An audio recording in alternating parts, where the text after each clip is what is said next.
ஏன் சார் முகுந்தனை வந்து அன்புமணி அவர்கள் ஏத்துக்க மாட்டேங்கிறாரு? தனக்கு த்ரெட்டா வருவார்னு நினைக்கிறாரோ? கட்சிக்கு இல்ல, அது தாத்தாவுக்கு ரொம்ப பிறகு காலம் இருக்கிறது. ம். இன்னொருவர் அன்புமணி அவர்களுக்கு த்ரெட்டா வர்றதுக்கெல்லாம் ரொம்ப காலம் இருக்கு. முகுந்தன் வந்த உடனே அவர் பக்கம்லாம் கட்சி போயிடாது. அன்புமணி அவர்கள் ராமதாஸ் அவர்களுடைய மகன் என்ற காரணத்துக்காகவே அவர்கிட்ட கட்சி வரல. அதுக்கே 25 வருஷம் அவர் ஒர்க் பண்ணியிருக்காரு கட்சியில. எப்படியோ ஒன்று இருந்திருக்காரு கட்சியில. இல்லாமல்லாம் இல்லை, இளைஞரணி தலைவர் அது இது நிறைய பொறுப்புல அவரும் இருந்திருக்காரு. ஓகே.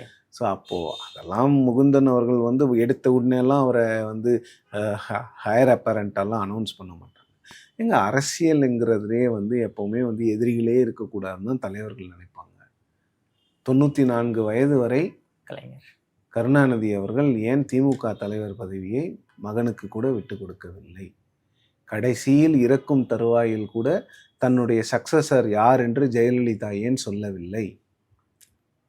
எம்ஜிஆர் ஏன் சொல்லவில்லை? எம்ஜிஆருக்கு தெரியாதா நம்மளுடைய நாட்கள் எண்ணப்படுகின்றது, நாம் கூடிய விரைவில் மரணம் அடைந்து விடுவோம், தெரியும்ல?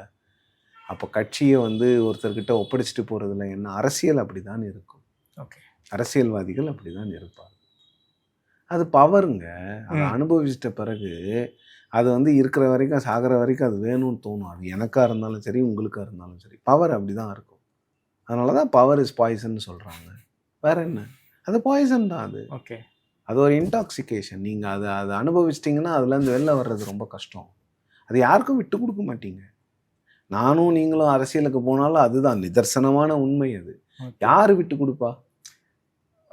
யாராலையும் விட்டு இந்த கொடுக்க முடியாது. அரசியல்ல வாலண்டரியா ரிட்டையர் ஆனவங்களை யாராவது நீங்க பார்த்துருக்கீங்களா?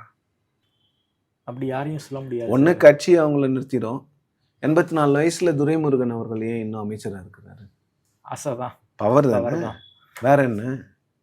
அவ்வளோதான். That explains everything. சார் இது இன்னொரு எக்ஸ்ட்ரீமுக்கு போக வாய்ப்பு இருக்குமா சார்? எப்படி வந்து ஏடிஎம்கேல வந்து ஓபிஎஸ் சிபிஎஸ் நீக்கினாரு, டிபிஎஸ் அது வாய்ப்பு இருக்கு. அது மாதிரி போக வாய்ப்பு இருக்கா? வாய்ப்பு இருக்கு. இன்னைக்கு இவர் பேசுறத பார்த்தா இவர் ஏதாவது நாளைக்கு இந்த கூட்டங்கள்ல இவருக்கு ஆதரவு இல்லைன்னு தெரியும் போது ஏதாவது ஒன்று பண்ணுவதற்கான வாய்ப்பு இருக்கு. ஊப்ளிங்ஸ் ஃபர்ஸ்ட் தான். இவர் அவரை நீக்க போறாரா, அவர் இவரை நீக்க. பட் அன்புமணி அவர்கள் ராமதாஸை நீக்குவதற்கான வாய்ப்புகளை நான் பார்க்கல. இந்த முடிவுக்கு அவர் வரமாட்டார்.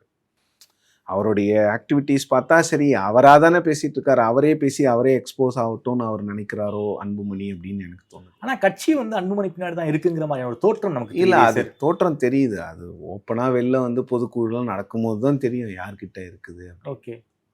அவர்கிட்ட இருக்கலாம், இல்லைன்னு யாரும் சொல்லல. பட் அந்த எக்ஸ்ட்ரீமுக்கு அன்புமணி போக மாட்டார்.